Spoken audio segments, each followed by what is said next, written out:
A lot of people don't dare asking difficult questions. If you can resolve a conflict with collaboration, you save so much time, energy, money. There's a lot of drama that is totally unnecessary. Today's guest, Lousin Mehrabi. Now, why is she on the show? She's selected as one of the most influential negotiation professionals globally. She's an inspirational speaker, a trainer, and a board advisor. She works with CEOs, decision makers, to help them get the best out of themselves and their teams. Research shows that we actually absolutely and desperately need female negotiators. Whenever there is a female negotiator involved, the chances of conflict ending within a year increases by 24%. That means we're literally saving lives by having female negotiators. I want you to sit back and enjoy learning about how negotiations play a role in every part of our lives and we just don't know it, and how you can become a better negotiator just by applying some simple principles that Lousin teaches. Let's get on with the show. Enjoy it and welcome Lousin Mehrabi.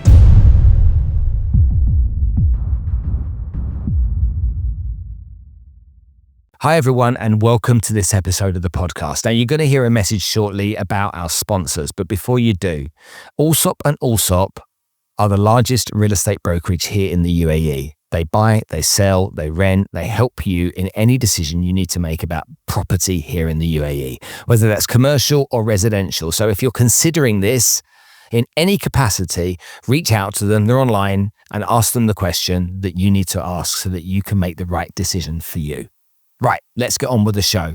Now, with all her qualifications and knowledge, she may come across as a kind of like tough business negotiator. And the truth of it is that she is. She really is. She understands this world inside and out.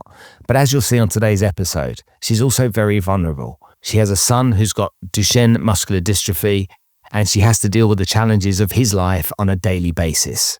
Let's get on with the show. Enjoy it and welcome Lousin Mehrabi.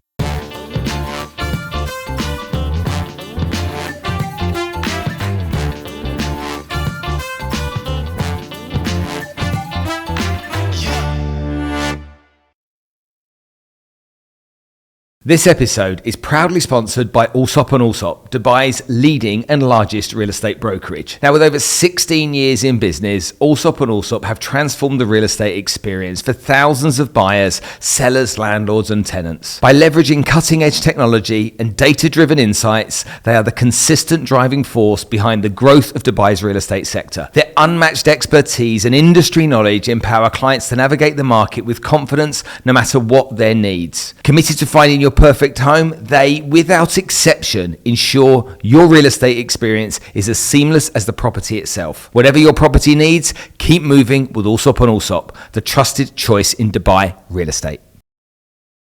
Lousin, thank you so much for coming to join us on the show today. Hello. This is take 2. We filmed something and it didn't work out because of technical issues. So thank you for coming back and giving it another go. Sure, happy to be here.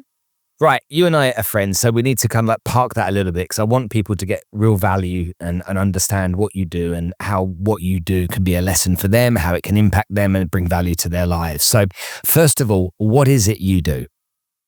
I'm a professional negotiator. That means I am behind the scenes, nobody knows I'm there, and I advise companies on their negotiation strategy. It's one angle. The second angle, I am in front of the scene giving negotiation trainings, advisory, or keynotes. Okay, so let's just talk about the behind the scenes thing. Just give me an example of what that would look like. Who would call you into a company and what kind of a negotiation would you be brought in to help with? Most of the negotiations that I do are business negotiations. So there is a company, they're doing high stakes negotiations. It can be preparation for an IPO. It can be an M&A negotiation. It can be a commercial negotiation with high stakes. And at one point there is a deadlock and they're like, okay, we don't know what to do, or do we walk away? Do we give it one more chance? And that's often when they call me in. Now, of course, I hope they call me in earlier before the negotiation, but often they don't. They call me in once there is a deadlock, they don't know what to do anymore, and they bring me in. So I go in and I sit with the team and we analyze everything from A to Z. What happened? Who are we dealing with? What is our need? What is the strength of the other party? What is the dependency we have on the other party? Everything we analyze, and this can take weeks until, well, depending on the negotiation, obviously, the size of it. And then we prepare, we say, okay, this is how we're going to go in. And then either they go in and they negotiate, I stay behind the scenes, and then they come back, we debrief, they go again until we have a deal signed. Or I'm part of the negotiation team. I go in with them. And sometimes with smaller companies, I negotiate on their behalf. So I negotiate for them until we have a deal. Okay. And so what are you noticing in these companies that they're lacking then, that they need someone like you? What skills seem to be missing from these people in these negotiations? It's not necessarily missing skills. It's whenever they are involved in a negotiation, when you have this tactical view of you're in the nitty-gritty of a deal, there's a lot of things you don't see anymore. So bringing in an external party who is not emotionally involved, who doesn't have any personal feelings towards the people they're dealing with, the deal, or whatever is at stake or what's on the table, can have an external eye on seeing things that they're not seeing. So basically I think that's one of the biggest strengths of being in an external perspective. It's just the blind spots that you can't see anymore once you're in it. And business deals, some can last for months, if not years. So it's impossible to keep an eye on everything, every step of the way. So that's one of the deals, one of the strengths I bring. So when we look at a business that needs that kind of help, is that something that a business would be going through infrequently? So you kind of come into a company very rarely, you go in, you do a project, and maybe if it's a big corporation, you do one or two more projects, but you're on to the next negotiation with the next business and over again. Is that how it goes? It's both. It's either what you just said, or I am behind the scenes all the time. Like there's a yearly contract. I'm called the chief negotiation officer. They only bring me in when it's necessary, but I am involved. I know what's happening. I'm part of the strategy definitions. Like internally, I'm part of it. And then there are loads of internal negotiations as well, right? Like once I worked with the team where I've trained them, there's a trust element that is there. So then I train executives one-to-one. I work on them when there are internal negotiations happening. When there's, for example, a high performer that is creating a lot of drama for the others, boom, I come in and try to help them. Whenever somebody wants to leave the company and they want to maintain them, like there are constantly negotiations happening in companies. So if you can have a team at least trained, and if not, have a professional there guiding them, it just prevents a lot of conflict and resolves it faster. So the amount of money that is saved or not spent is just amazing. So just two questions. Number one, what's the difference between that and a mediator? That's a great question. So a mediator and a negotiator, in terms of skills, it's often very identical. They have the same kind of skills. They come in to resolve conflict. Okay. Now, a negotiator represents one party, and a mediator tries to be neutral and come to an agreement. So it's not necessarily in favor of one party. I represent one party. I want my party to win. A mediator is in the middle and trying to come to an agreement and is often paid by both parties. And or there is a legal element, like anything you agree on with the mediator is like legally binding in certain countries, whereas a negotiator is more like a lawyer that is representing you. So then my second question from that then is, let's say I'm an investor and I'm buying, I don't know, a hotel. I don't know, let's call it like that. And I want to get the best deal I possibly can. And I obviously have the other party that I'm dealing with that are offering the hotel at a certain price, but I want to get it for a better price than what they might be talking about. Could I bring someone like you or someone who does what you do in to help negotiate on my behalf to get a better deal? Yeah, absolutely. So that's something that you would do? Yes. And it happens all the time. Like there are many companies using professional negotiators behind the scenes and nobody knows. But if you're dealing with the party, then they have a professional negotiator on board. You really want one as well. Okay. And do you often find that there's negotiators on both sides, external, when you're dealing with your transactions? When there's high stakes, yes. And it's better for me. When I'm dealing with the professional, it becomes easier to negotiate. There are less emotions involved. People are more calm. People are more objective. People are more rational. And we come to deals way faster than if it's the company decision makers themselves negotiating. Like that's one of the things I always say. I come in and say, who's the decision maker here? That person needs to leave. Whenever the decision maker is involved, there are many things that can go wrong. So the number one thing I say is the decision maker has to stay out. Because as a decision maker, what is your role? Is to make decisions, right? And in order to make the right decisions, you need to have your head cool. You need to have a strategic overview of what's happening, because you're the one who connects the dots of how important is this negotiation compared to the strategy in other countries, other years, like where does this fit in, right? That is the decision maker's role, to have that strategic overview of what are we doing here and for what reason. Whereas a negotiator goes in and has the tactical view of what are we actually talking about, and if all the details and the numbers and the facts and the figures. So if you start mixing those two, there's a lot of things that can go wrong. And as a decision maker, it's my role as a negotiator to protect you, keep your head calm and cool so that you can make the right decisions when we get to a point where it's important to come in. So how do you find your clients? Where would they come from? Well, the beauty of what I do is it's all word to mouth. I negotiate the deal, they're happy, they talk to their friends about it, and they do it. I have no website, I have zero marketing, I don't do cold calls, nothing. And my calendar is packed. So it's just word to mouth and LinkedIn. I am quite active on LinkedIn and I share my stuff. So that's how I find. I saw on LinkedIn you've gone through your 200th recommendation on LinkedIn the other day. How about that? I don't know anybody that's got 200 recommendations. That's incredible. Yes, I'm very grateful. I've worked with many people, and I'm also not afraid to ask, obviously, as a negotiator. So whenever I work with the company and I know they're happy with what I did, I said, could you write a quick recommendations? And then some of them they do, and boop, 200. Amazing. Okay, now you're dressed here all very professionally, and you're this kind of calm, level-headed type of lady. But is this job a men's job? Is it a male-dominated industry? Are there more women doing it? Tell me a bit more about that. 100% male-dominated. Absolutely. The higher the stakes, the lower the percentage of women we see. So when we're talking about very high stakes, meaning hostage negotiation, suicide, kidnap, and ransom, the percentage of female negotiators is extremely low.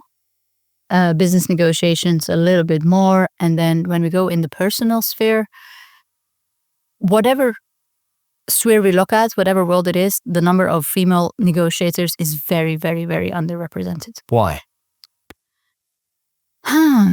That's a very good question. Research shows that we actually absolutely and desperately need female negotiators. For example, the United Nations did research and they saw that whenever we're looking at peace negotiations, so diplomatic country-to-country negotiations, whenever there is a female negotiator involved, the chances of conflict ending within a year increases by 24%. That means we're literally saving lives by having female negotiators. So another important statistics is that whenever women are involved in the peace agreement process, the chances of a peace agreement being reached is higher, and it also stays longer. So it increases by 35% the chance that the peace agreement lasts 15 years or longer. So we're literally talking about having a world at peace whenever there is a woman involved. And yet, most of the peace agreements, you know how many female signatures? 0. Really?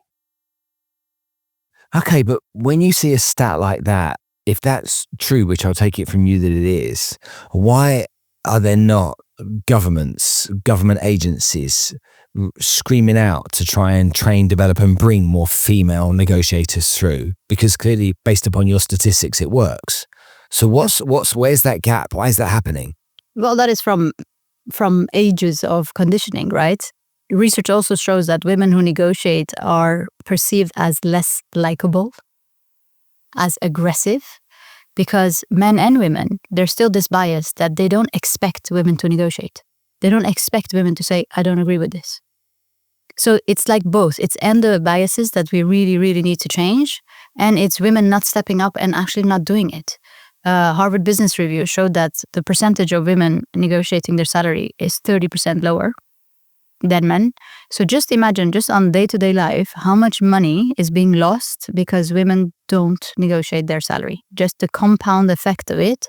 One research showed that if you look at the entire career, we're talking about over $1 million in missed revenues just because they didn't start negotiating from the initial salary going forward. So it's crazy, the impact on their families and the impact on their communities. We definitely and desperately need more female negotiators.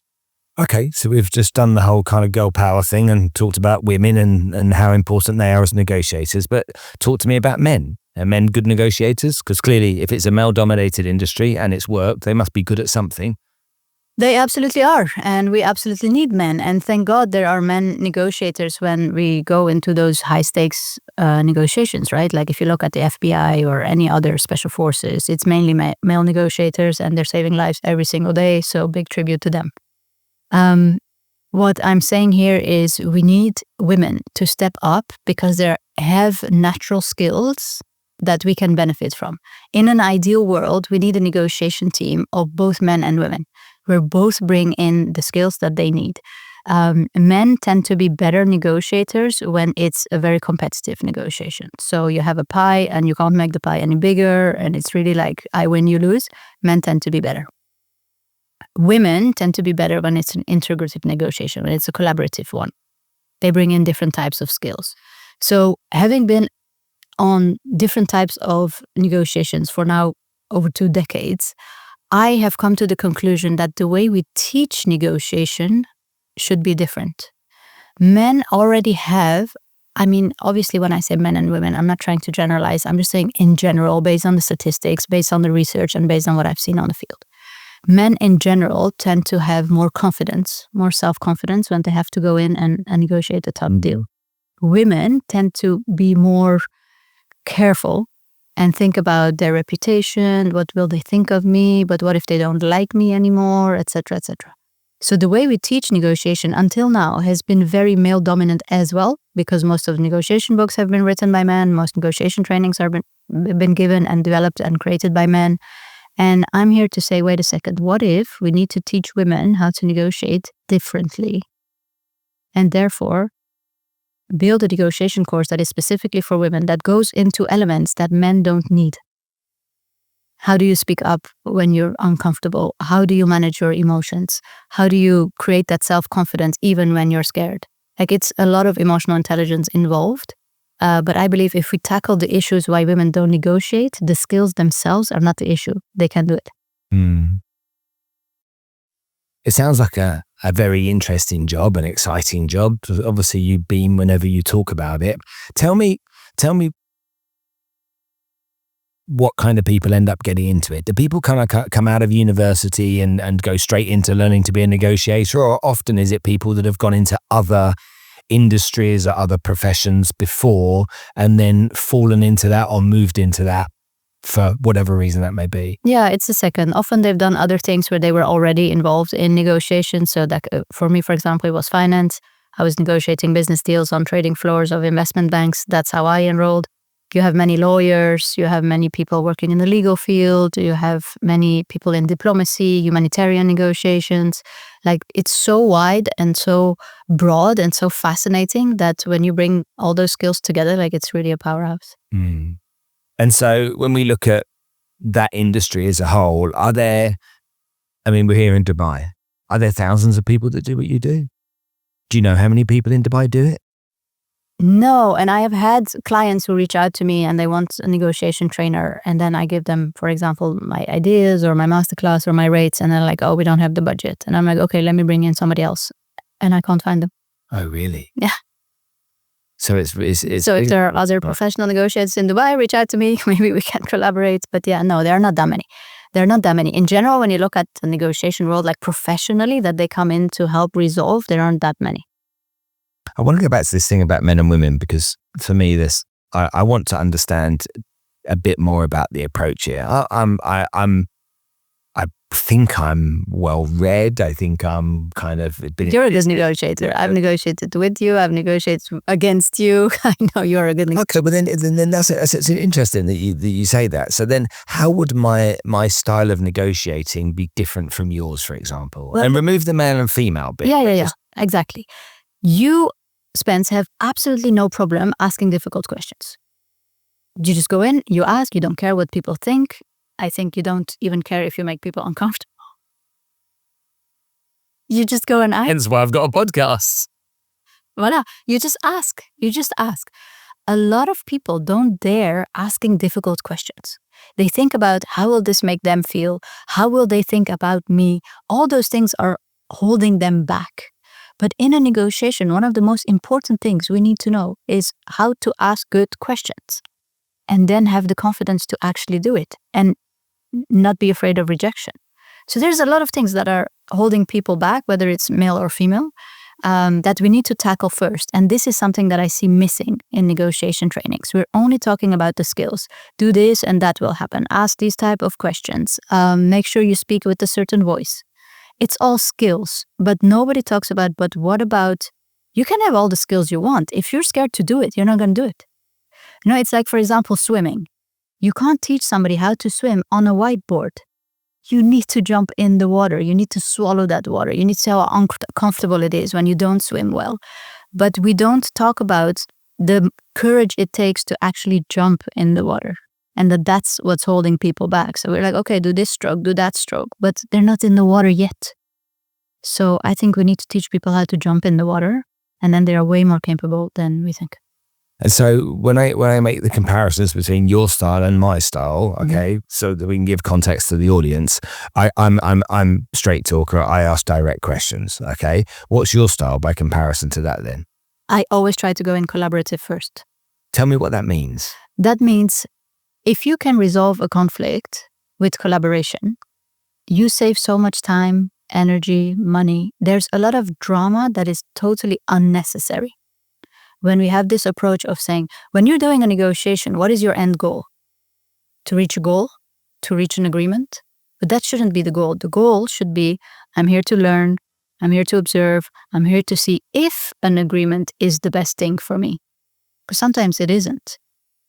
So it's this level of curiosity of I'm going in to investigate and detach yourself from the outcome.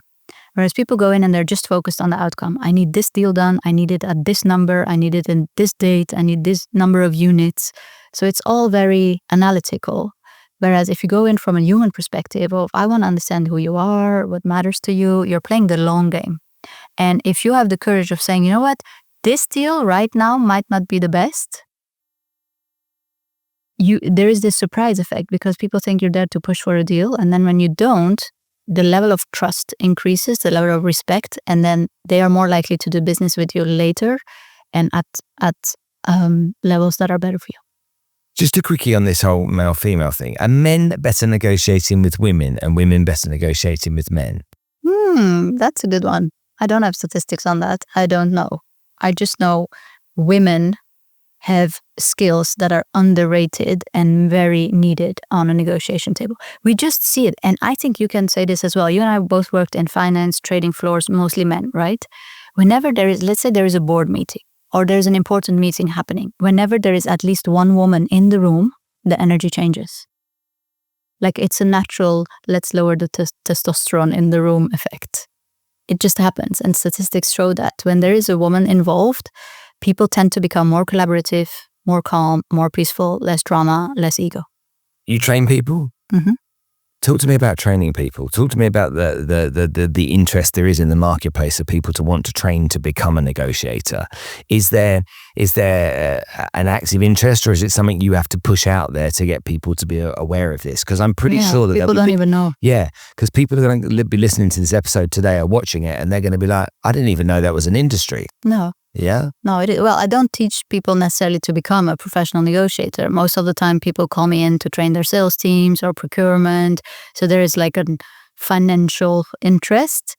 And then when we go into detail, there's some that I spot where like, wow, you would definitely be good at doing this. But it's not something you roll in. Like for me, it was a total coincidence as well. I was working in finance, doing M&A deals, and then my company invested in me being trained by professional negotiators. That's how the whole journey started. And most of the people is the same thing. You don't wake up thinking, later, I want to be a professional negotiator.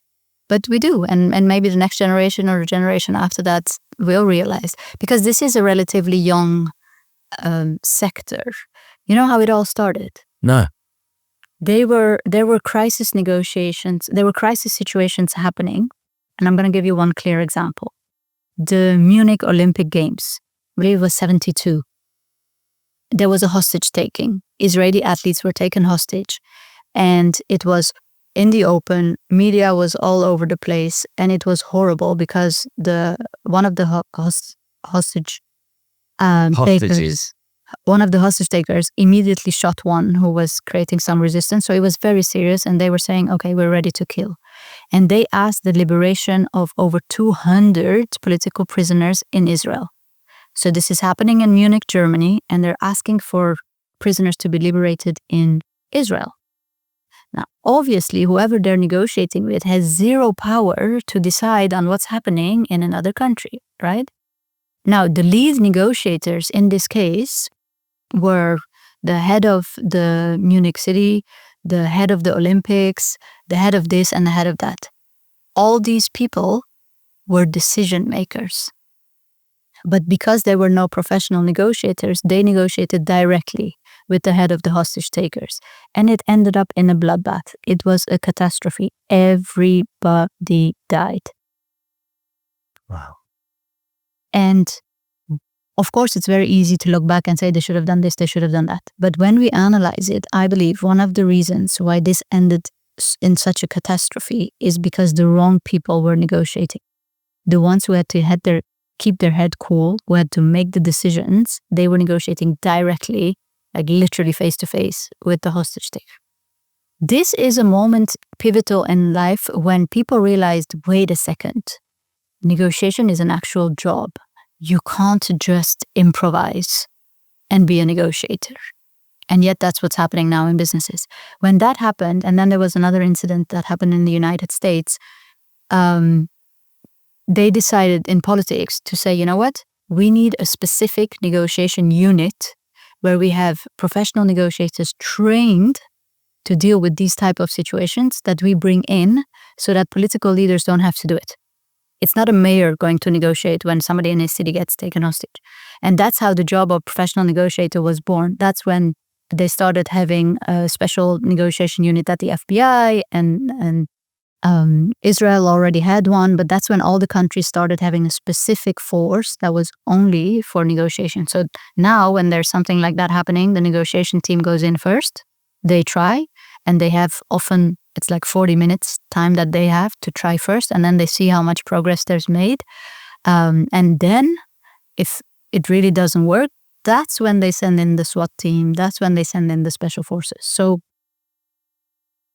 it's just realizing and accepting that you can't improvise negotiations just like that. They need to be trained. And yet we see it in business negotiations. Almost nobody is trained.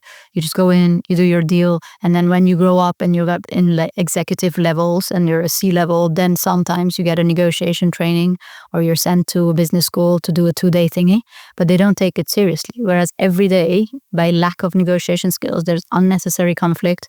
There's a lot of money left on the table. There's a lot of money not asked for. There's a lot of drama that's totally unnecessary. We look at what's going on in the world right now, and we see the Gaza situation with Israel. We see Ukraine and Russia and many more kind of conflicting situations. Lebanon recently as well. And obviously with the skills that you have and the knowledge you have, you'll be thinking about the kind of conversations that people are having in there, maybe negotiating a ceasefire, for example, with Gaza. Or Lebanon. Tell me a bit more about what goes on, because we in the public don't see behind the scenes or know who even is involved in negotiating. We know, for example, that the Hamas leadership was in Qatar, so we also know that the different factors involved are reporting different information from the ground, whether it's the UN, UNHCR, whoever it may be. Yeah. Who's negotiating? How are they negotiating? Why does it seem to take so long? Why do we hear in the news that one party agreed a ceasefire, but the other didn't, and it didn't carry on? Can you give us kind of some real basic but clear understanding of what we imagine could be happening? Listen, I can give you a very long answer on what is happening because it is obviously a very complex situation and there are many parties involved, there are many needs involved, there are historic reasons. But the short answer is this. The only reason we don't have a peace agreement is because there are parties who don't want peace. That's it. They benefit more from war than from peace. And we see this happening because as soon as there is a potential peace agreement on the table, all of a sudden, a lead negotiator gets killed. All of a sudden, a lead negotiator is pulled out. All of a sudden, like, this is not coincidence. This is deliberately done to ruin the peace agreement process because they don't want to deal. And we've seen this over and over again, even in the past, when there is a peace accord, they actually come in front of the media, they shake hands, and then one of them gets killed, and then it's not being implemented. Right? That's done on purpose. They don't want peace. There's more benefit in war. So is it a thankless task to the people that are negotiating right now on behalf of the outcomes that various parties are looking for? Because when there's one party that doesn't want peace, there's no way you're ever going to come to any form of conclusion. Absolutely. No, I think there's a lot of peace negotiators, whether they work for the United Nations or they work for the Blue Helmets or they work for any party, European Union, it doesn't matter which delegation they work for, and they are working their ass off and they really, really want it and they believe in it. And these are talks that go on for on. Like, for example, the negotiations with Iran about their nuclear powers. Those negotiations have been going on for 30 years. Why don't we have an agreement? Because they don't want an agreement. Like I had lunch the other day with one of the lead negotiators that is involved in the Iranian negotiations. And I told him, did you learn Farsi by now? And he's like, no. I'm like, why not? You've been negotiating there for 30 years. He's like, well, I didn't know it was going to last 30 years. Okay, fair enough. Talk to me about tactics. When you're in negotiating situations, the one tactic, I suppose, is when someone holds ground and holds firm and is stubborn, and calls somebody else's bluff, and that can blow up in their face, or it can get them somewhere sometimes. But what different tactics can you deploy? And people are thinking about this as they're driving home from work right now, or in the morning on the way to work. What kind of stuff can they consider? Because arguably, that's also at around the kitchen table with your partner. For sure. Conversation all the time. We all negotiate every single day, several times a day. Okay, but we don't give it the term negotiations, but we do when we see it in the context you gave it before. So maybe if we can start there, what kind of tactics and strategies do you advise upon? Do you work with to get to the results you want? How to become a better negotiator, basically. Well, I suppose the question is how to get the outcome you're looking for, isn't it?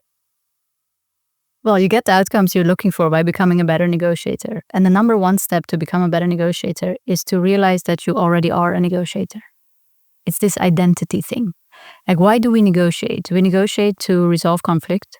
We negotiate to go from a disagreement to an agreement. And we negotiate to get our needs met. So if you think about it that way, from the second you are born, you start crying and yelling because you have a need that's not being met. But that's a negotiation right there. So everybody who says, yeah, but I'm not a negotiator, but I don't negotiate, here I am to challenge you that add the number of years, your age, that's the number of years you have negotiation experience.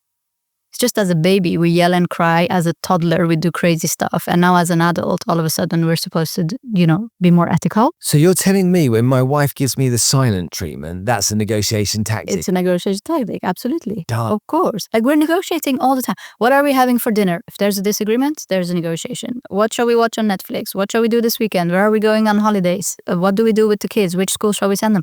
It's all a negotiation. If there is a disagreement and a willingness to come to an agreement, boom, you're in a negotiation. It's dangerous when you don't know that you're in a negotiation. That's what Chris Voss beautifully said. The most dangerous negotiation is the one you don't know you're in. So number one, realize that you already are a negotiator. We're all negotiators because we negotiate. Then the willingness to look at negotiation differently. People say, I don't like to negotiate because I don't like conflict. And my answer is, because you don't like conflict, you have to learn to negotiate. Because the goal of negotiation is to resolve conflict. Then, third is obviously all the tactics that you're looking for. And here I am to say, go in with curiosity. That's already a biggest thing. Don't go in with the deal in mind. Be open-minded, because when you're curious and you try to understand what really matters, sometimes you come to deals that are way better than you had in mind. And then I create an acronym to remember easily. So people go in and they think negotiation has to be tough, and there is yelling involved and drama and manipulation and lying and all that kind of stuff. And I say, no, go in with a different mindset. And the way you can remember is to remember to negotiate like Lousin, where the L stands for listen. This is key, and this is so important. Just shut up and listen. Ask good questions and listen. Listen to what is being said and how it's being said. Listen to what's not being said. listen to what's being meant, like 5D listening. Then the O is for observe. Observe everything. How is it being said? Like at what moment do people start taking notes? At what moment do they stop taking notes? All that is information to you. So listen, observe. The U is then, once you've done all that, understand what's really at stake. What truly matters to the other party? What are their non-negotiables? Only once you have all that, then you can do the S, which stands for strategize.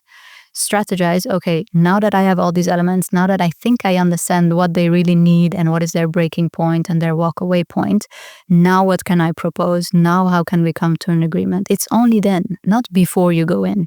It's once you understood what's actually happening on a negotiation table. And once you know that, then it's the art of negotiation, which is influence. You want to influence them to come to something that is beneficial for you. And once you've done all that, that's when you negotiate the win-win. Ta-da! And the N? And the N is for negotiate the win-win. Negotiate the win-win. Interesting. So you put that all together and it seems like very easy steps. Talk to me about, because you just mentioned manipulation just then.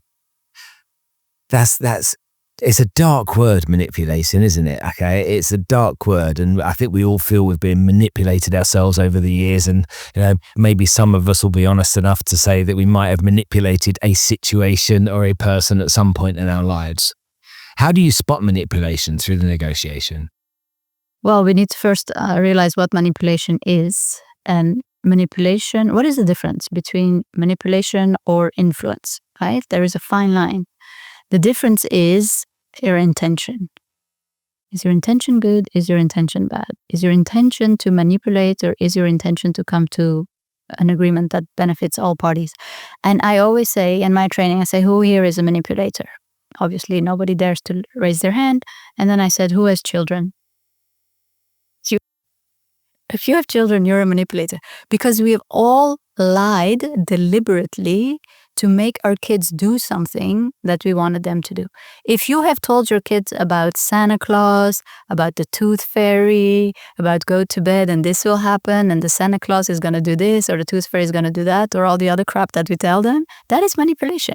You know you're lying, yet you do it because you want a certain outcome. Now, the difference is the intention. If your intention is deliberately bad and you want to manipulate them into something that is negative for them, that's manipulation. Otherwise, I call it like soft manipulation or influence, which is okay. If your intention is good, although you are manipulating, like what's the problem? We all do it all the time.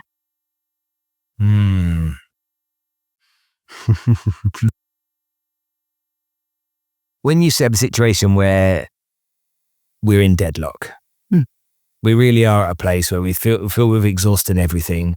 We just can't find a way to agree. I want X, you want Y, or they want Y. And it really is one of those places where we've been down a road for a long time. Yeah. Do you sometimes just have to walk away? Of course you have to walk away. And we need to know it's beforehand. in a business context, not a relationship context. Absolutely. And you know what? I compare this often with finance, where you've invested in a stock and it goes down, and then you buy some more because now your average of the amount you spent per stock is lower. And then you buy some more and you buy some more. If you haven't defined for yourself when you're going to step out, when you're actually going to sell the stock, you will just go on and on and on and go further and further in the mud. Many people go into a negotiation without having defined what their walkaway point is. And that is dangerous, because many people say, oh, everything is negotiable. Is it? Is everything negotiable? Of course not. If everything were negotiable, then nothing has value. The fact that some of the things are not negotiable, that's what makes it interesting. So our role as negotiators is to try to understand what is the non-negotiable point. Like, when did I hit something where I know I can't go further? And when is it time to stop? And the other way, same thing. If you know beforehand what your non-negotiables are, and these are things that have nothing to do with money, this is not a number. These are things like values, belief systems, anything that matters to you. Those shouldn't be negotiable. So you have to be clear on those. And when the counterpart is reaching that level, then you have to know, no, like, stop. This is not what we're going to do. So before we go into a negotiation, I sit down with the team and I go on that level very, very deep. Like, what is non-negotiable? They say, okay, this is what we want. Let's say they say, okay, we want $1 million. I said, imagine I've negotiated this for 3 months and we can sign at 990. Are you going to say no? I well, no, of course not. I said, how much then? 900, 800, 500? Like, I need a clear number where I know I can sign off on this and I can't sign off on less. And most companies are not clear on that. So this is my number one thing. Like, whatever you're negotiating, even if you're negotiating with your kids, know what's negotiable and know what's not negotiable. That makes life so much easier. It reminds me of when you go to an auction and they have I don't know what that thing's called. It's like the car goes up in the auction. You can bid on it, but there's a minimum price. I've forgotten what that thing's called, but that minimum price, and if it doesn't reach that price, then the car can't be sold. So it's not negotiable. It has to get above that price for it to be released to be sold. Okay, yeah, I get what you mean now. Yeah. Talk to me about your life personally, how what challenges you've faced and what you've had to negotiate with that's been big for you along the way, and stuff that you look back on and know that these skills have been able to work for you to be able to overcome some of the challenges you might have faced personally. Yeah. Whew. Well, as I said, my career was in finance. So that was all about numbers. And then I got trained by professional negotiators in 2013. And it was a year-long masterclass. Absolutely loved it. At the end, we had to do a negotiation test. I happened to have a high score and they asked me to apply to become a certified professional negotiator. Like, that was so cool, right? I did it, got the certification, and now I thought, okay, now I feel on top of the world. Now I can negotiate anything with anybody. Until in 2017, I faced the biggest hardship of my life, and there was no way I could negotiate my way out of it. My son was 5 years old. We went to the doctor's office for a normal checkup, and she looked at me and said, there's something seriously wrong, but we don't know what. So that's when I went through the hardest 3 months of my life, where it was in and out of the hospital, analysis, blood tests and biopsies and all kinds of stuff. Until in June 2017, the worst day of my life happened. Went into the neurologist's office. My son just turned 6. And she said, your son has a severe muscle disease. It's called Duchenne muscular dystrophy. It breaks down all the muscles in his body. It's going to get worse and worse. There's no cure. Life expectancy is around 25 years old. So what do you do then? Like, who do you negotiate with then? Can I negotiate with the doctors? No. Can I negotiate with whoever? No. There is no cure. And it doesn't matter what kind of a negotiator you are. It doesn't matter how much money you have. Nothing matters. They're basically telling you, go and enjoy your son, create memories, because you don't know how long you have. I remember trying to negotiate with God, like, please God, not this, like, give me something else. I was in tears and I just couldn't think anymore. And that's when we decided to come to Dubai. This was all happening in France. We decided, come to Dubai, just give this kid the best life possible and create memories and go to Ferrari World and all kinds of fun stuff for boys. And then when I came here, I realized how much I had to negotiate for him. I had to negotiate with the medical staff to get access to treatments for him. I had to negotiate with pharmaceutical companies, inclusion in schools, you name it. That it was one negotiation after another for him. And that's when I realized, wow, we all negotiate every single day. If it's not for ourselves, it's for other people we care about. And then it's hit me. I said, thank God I was trained in negotiations. Thank God this happened before. And immediately I thought, but what about the other special need parents? What about other parents who have to negotiate such incredible things for their children? And then if you pull it further, what about other people in general? Like, we're all facing negotiations. What about, how come they're not trained? How come we're not taught this in school? Why isn't this part just like math and science? Why aren't we taught negotiations? Well, it's something we do every single day. And that's when I decided to become a negotiation trainer myself. And I went back to my negotiation partners who had trained me like 10 years ago now, and joined forces, and I started giving those negotiation trainings. So my why, the reason I do this, is because I see every single day so much drama that is unnecessary. So much negotiations happening based on ego, based on the wrong reasons, simply because we weren't taught how to do it with ethics, how to manage our emotions so that they don't manage us, how to manage our ego so that it doesn't take over.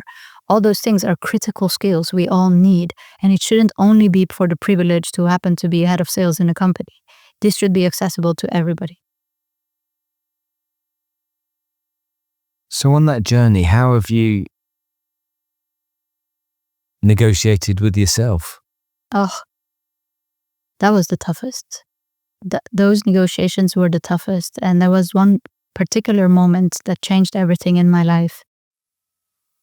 And I've rarely shared this with anyone. When I thought, let's go to Dubai and give this kid the best life, there was another thing in my head that nobody knew, which was I was so angry at life. I was so angry at God. I was so angry at the doctors, like everybody. Like, why? Why is my kid sick? Like, I went into the poor me. Why me? Why my kid? I can't handle this. I'm not strong enough. I cannot raise a child that is handicapped. I don't want this. So I thought, you know what? The rebellious side in me said, you know what? I didn't ask for this. I didn't sign up for this. So I'm not going to do this. And my idea was, I'm going to take him to Dubai, put him in the best school possible, make sure they live in the best house, and then I'm going to leave. As in this life. That was my plan. So once we were in Dubai and I got him access to a great school, took the house, started furnishing it, I was laying on bed one day and I Googled how to commit suicide and make it look like an accident. And thank God for Google. The first thing that came up was, you don't want to die, you want the suffering to end. And that was so powerful, and I've used it in suicide negotiations ever since, because it's so true. We don't want to die, we want the suffering to end, but we don't see any other way out. That's what pushes people to commit suicide. So I shared this with my husband. I told him, you know what I Googled? And in this moment, Spence, I was expecting empathy. I was expecting him to hug me. I was expecting him to say, hey, everything's going to be okay. But he didn't do that. Instead, he became super angry. He looked at me with super angry eyes and he said, what about me? What about Elise, our daughter? That would be so selfish. And that was like the hit in the face I needed to realize, wow, what am I doing? What am I thinking? And he said, you always wanted to be like a monk and live in the mountains. Do that. Just go, go do whatever, but just don't take your own life. And that's when I realized I have a choice. I'm not forced to live this life. I'm not forced to take care of Alex if that is too difficult for me. It's a choice.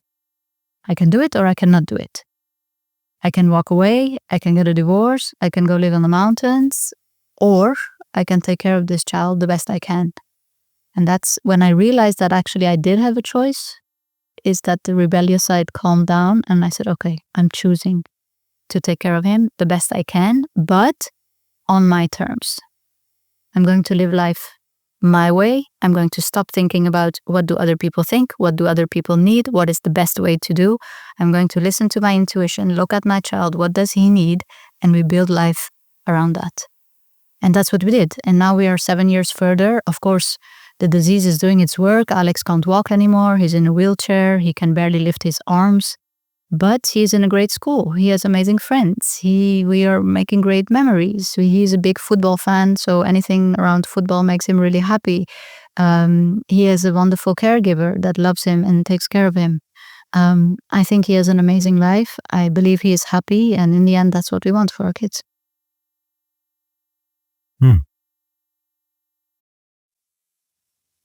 Thank you for sharing that.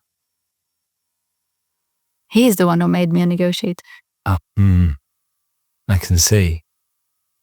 Just on that point though, when we negotiate with ourselves, to me it's like I have to have a conversation with myself in the mirror. Yes. Not necessarily in the mirror. You can sit still, but whatever you do, but talk to yourself. Yes, for sure. Okay, so my method is to stand in front of the mirror, okay, in the bathroom, leaning over the sink with my arms on the sink, kind of like this, and I look at myself into my pupils and I have a chat, and I'm chatting to my subconscious or my alter ego, whatever you want to call it. I can reason with that person, and the 9 times out of 10, the best answer comes out after having that conscious conversation. Does that make sense to you? Oh, 100%. Absolutely. And if more people would do this, I think that, what you just said, is to me the path to world peace.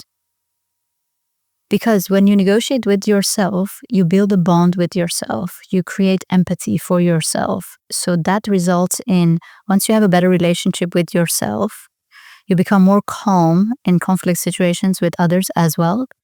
Because you see the suffering in yourself, and that's how you can connect with the suffering in others, and you don't want to be the cause of it because you know how much it hurts.